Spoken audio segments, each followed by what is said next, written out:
Penny, should we make some art? Do you want to do some painting?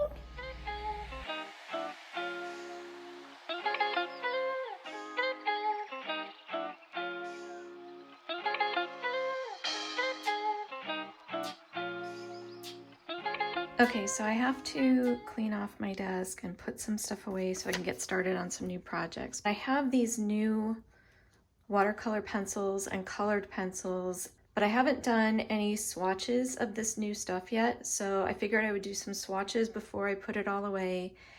And I was looking at my brushes and I thought it might be a good demo to show you some of the different watercolor brushes that I use and what they look like when you use them to paint with. I typically use a round brush for watercolor and a flat brush for acrylic. I don't know why, that's just what I do. And then right here, I used some kneaded eraser, which is, it looks like this. It's kind of like gum or putty, and you can use it to erase pencil. Most artists have some of this. It looks like this when you first get it, like a gray piece of bazooka gum. But it also works for holding things down. So I'm going to show you these brushes. This one is a Simmons number 3 round. It does come to a nice point there. And I use this for filling in smaller areas. I have some teeny tiny brushes for really small areas, but I don't use them that often. This is a number 6 Princeton. This was actually, I was surprised by this. Oh, it's a heritage line. I was really surprised by how much I like this brush. I've been using it more and more. It's relatively new to me. And I use this for filling in sort of narrow areas, but not too small. But it does still come to a nice point when you need it. And I use the kneaded eraser to hold these in place because whenever you take pictures of paintbrushes, they roll over to the side and you can't see the number, and most people want to see what number you're using. Okay, so this is a number 6. This is also Princeton, but it's just their sort of student line. It's called Snap. It does bounce back pretty well. It's dry right now, but it does bounce back pretty well. It's a little bit more springy than a natural hairbrush, but it's like really good for just applying color. Okay, so this one, I bought this. You can see the sticker right here. It's old.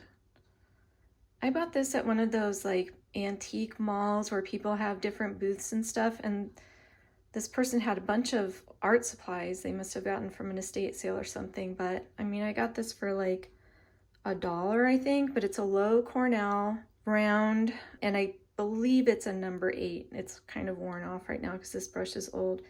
But man, I love this brush. It's a workhorse. It's not, sometimes these things can get loose on you with a brush that you use all the time, but this one is just solid, and it's retained its shape really well. And I've used the heck out of this this is one of the first brushes I used even in my watercolor classes in college. So we're going back to like, holy cow, like 6 years ago now. Anyways, that's a good one. I don't even know if it's still available, but if you see one, grab it. This is a number 10 Simmons. So this is going to give you a lot more quantity to work with. You can, load this up with a lot more paint than some of the other ones and cover more ground, but you can still get a good sharp line on the edge. It's not super loose.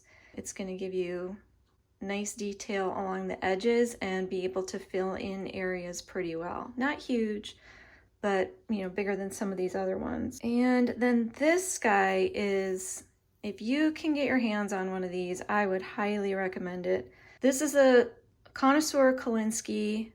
This is a number 14, and this is what would be starting to be called a mop type of a brush. So you can see it's really full.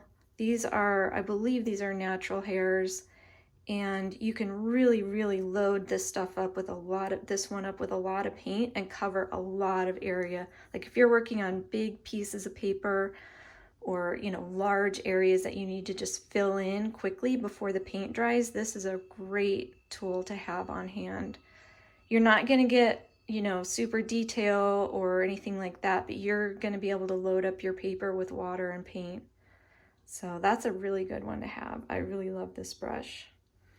So those are the brushes. And then I thought I'd show you, when I draw, I like to use really light lines. So I use a hard lead pencil. When you see a drawing pencil, they're either going to have an H after the number or a B after the number. And H is hard lead, and the harder the lead, the lighter the line that you draw. So if you need to be able to erase things easily and you don't want to make, you know, stains on your paper, a hard lead pencil is the way to go. And that's what I usually use. And I range from a 2H, which is a little bit lighter than a regular number 2 pencil. And then a lot of the times I'll work with this 4H if I really want to, you know, sketch something out, but I don't want to, you know, mark up the paper too badly.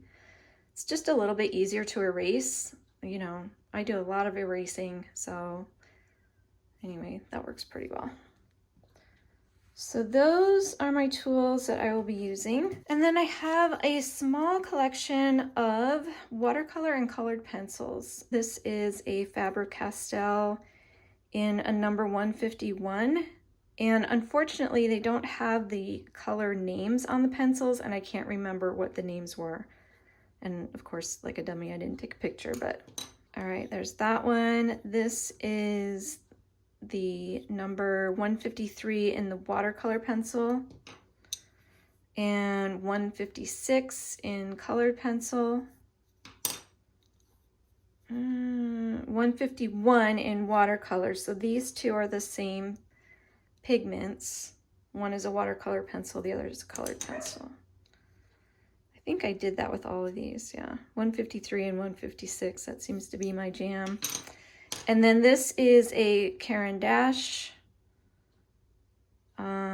This is Prussian blue, and this is a regular colored pencil. Okay, so here's the Caran d'Ache.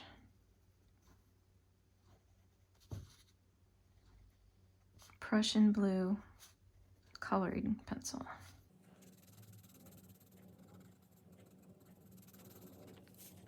This is not too soft that it like squishes up and gets used up quickly, but it's not super, like I don't think I'd want to write a letter with this, you know, where you'd want a nice sharp point, but it is filling in really nicely, and it's a really pretty shade of blue. It's like a Prussian blue is kind of like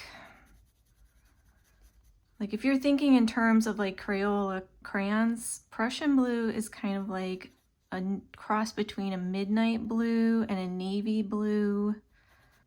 It's pretty blue. It's pretty blue. It's just dark.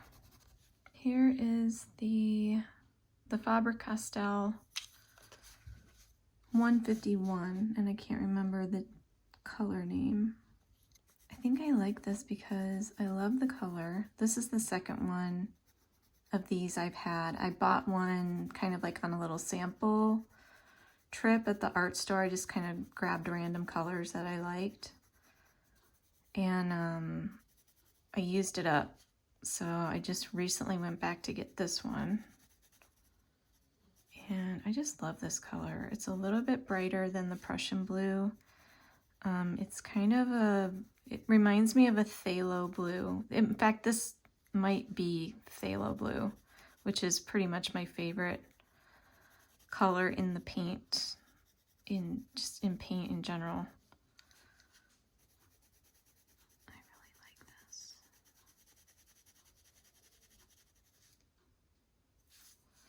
All right, so that's the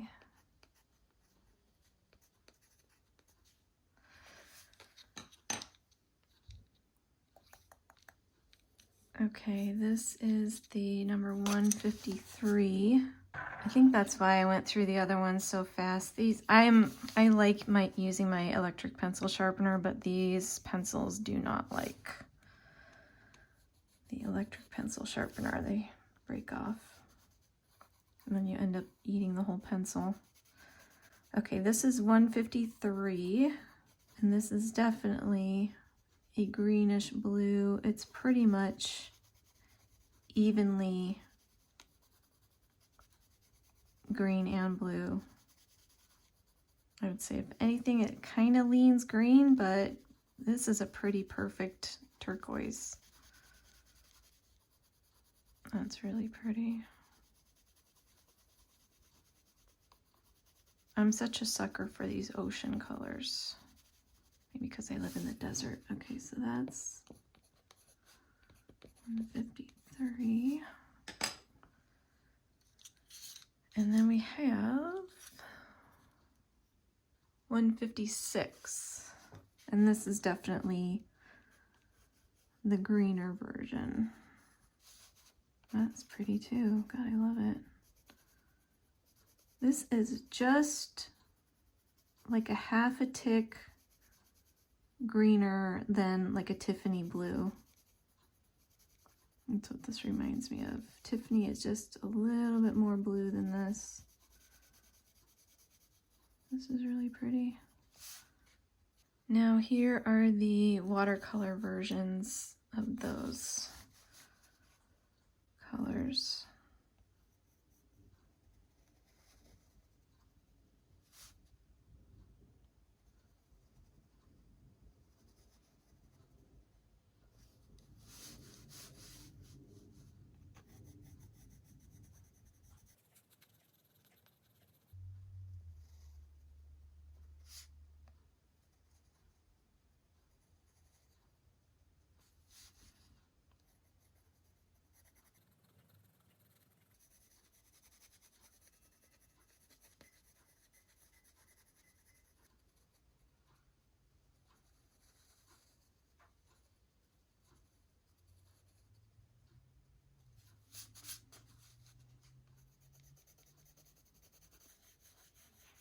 I'm sure there's other ways people use watercolor pencils, but I mostly use them just as an outline. And then when I fill something in, here, I'll show you. Like here, on this one, I used a green watercolor pencil to just draw the outline of these shapes. And then when I filled it in, the water picks up the pigment on the edge of the line, and it doesn't really prevent the paint from going over the line, but it helps give you a guideline as to where to place your brush. I don't know, I kind of like watercoloring as just a form of coloring, I guess. I just like coloring in the colors and watching the paint. It's relaxing.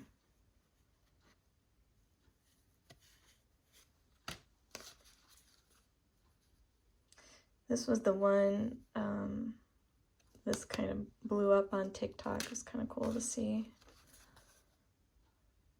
I love that gold pen on there too.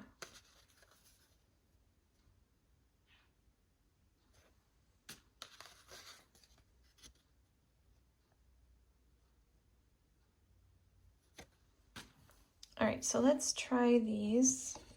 And I am going to use this Princeton number 6. Make sure my brush is clean. I'm just gonna add water to these and we'll see what they look like.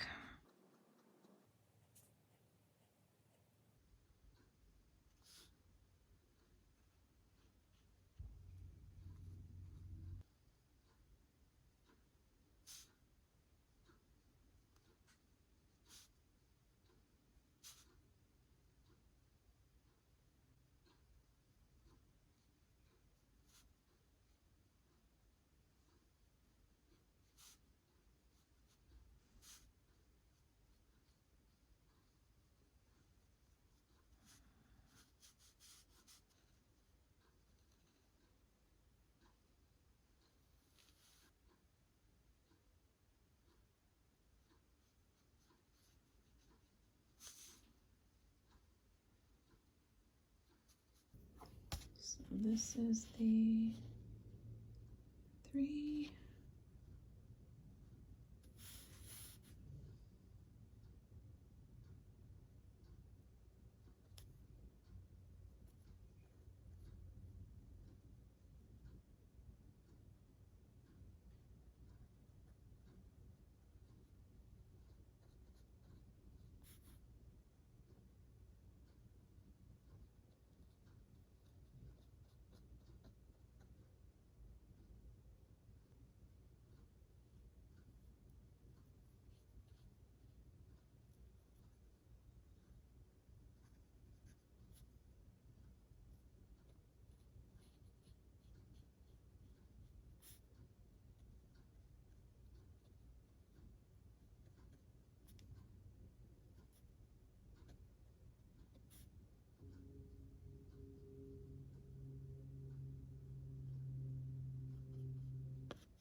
So the other thing is that when I'm painting like this, I'm not holding my brush like a pencil, like you would a pencil down at the end where you're applying more pressure.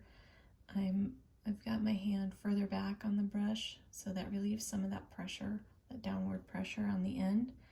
And then when I'm kind of like trying to get to different areas, I kind of move it around like almost like you would chopsticks. And here I'm just pulling backwards and allowing the water to flow off the brush onto the paper.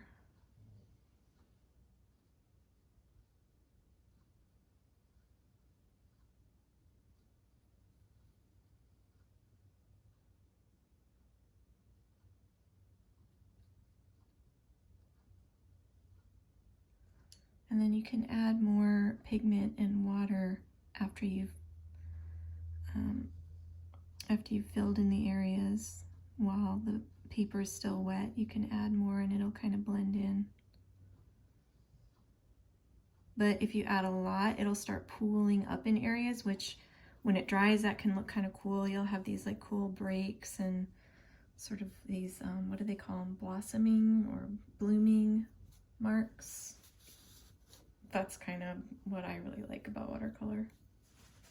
Okay, so now we're going to use this is the number 8.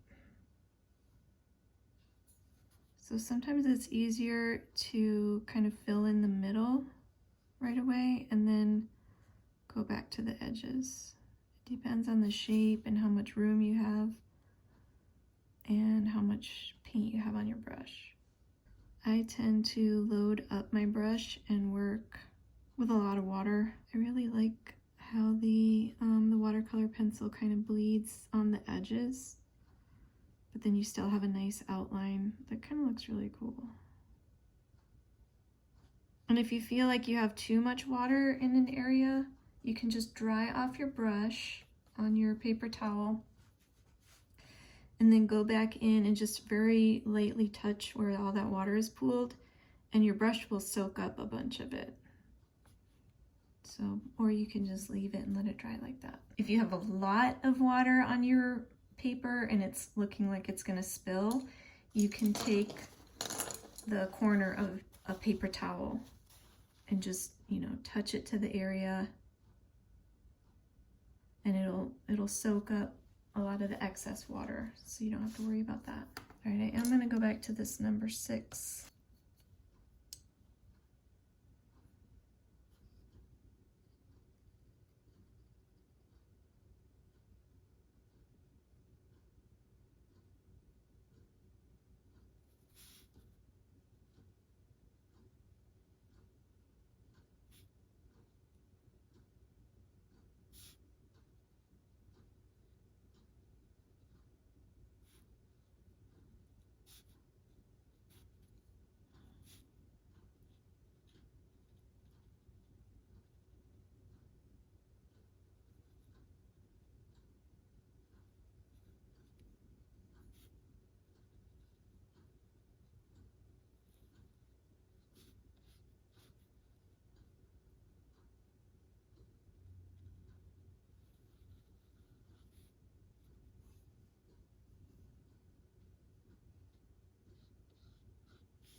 Yeah, for an inexpensive brush, I would say this is a really good brush. I think it was in a pack of, I want to say it was in a pack of 2, but I don't have another one.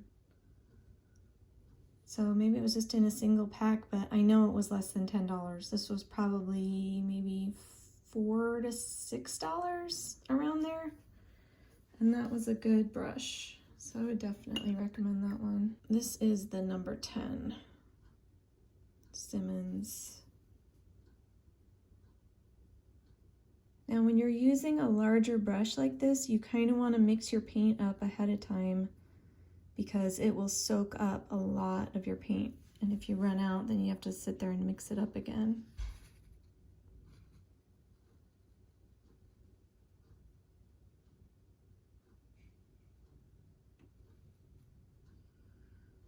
So see, this is a pretty big, bold brush and it holds a lot of water, but you can still get a really nice edge.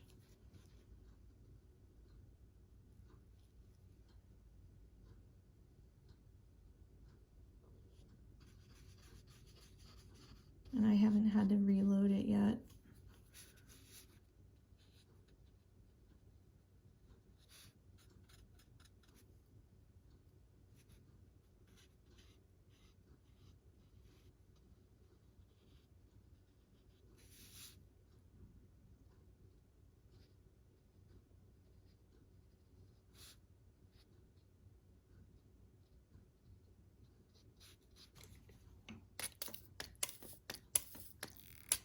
Alright, so that's a pretty decent amount of water in there. This guy will probably soak it all up.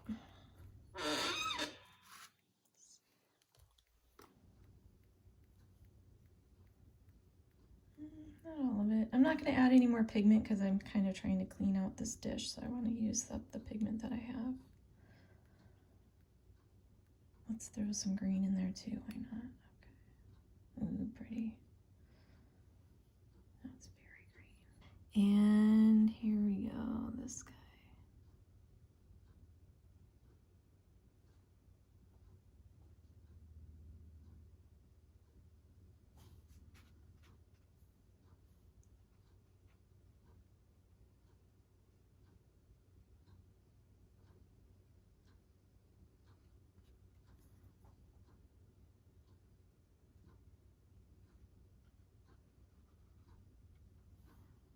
So that's a lot of water and paint. So this brush is really good for if you need to fill in an entire area.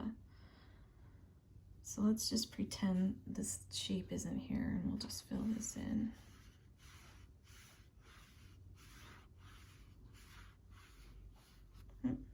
Probably some cat hair.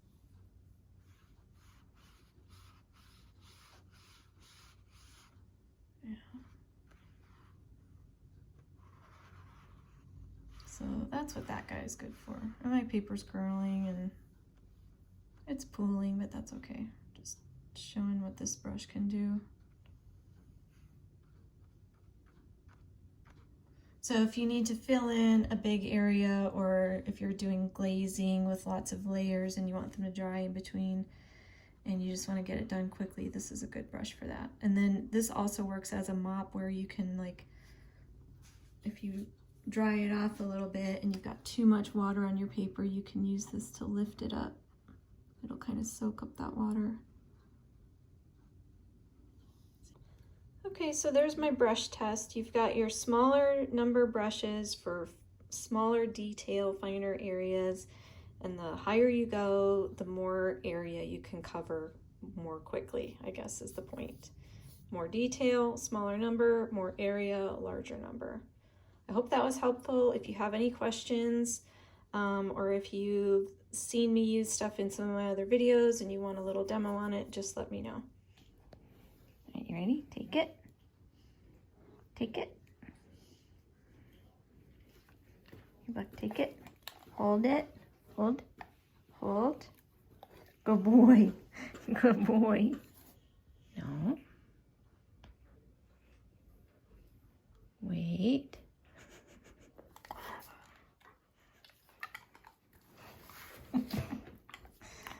All right, we're not gonna eat it.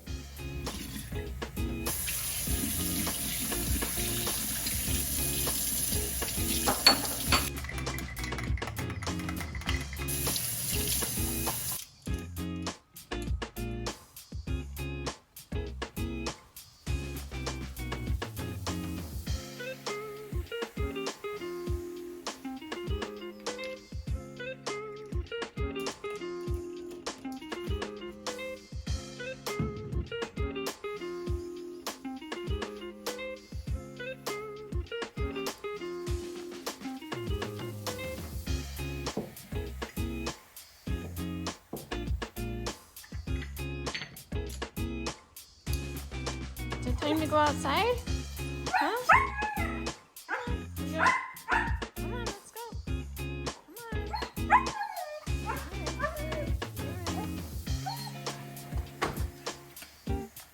Hey, go get a drink.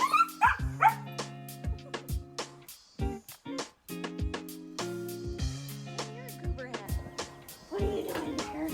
What are you doing? I don't taste them all. No. Don't take them all. Good sit, honey girl. Good sit. Ready? Break.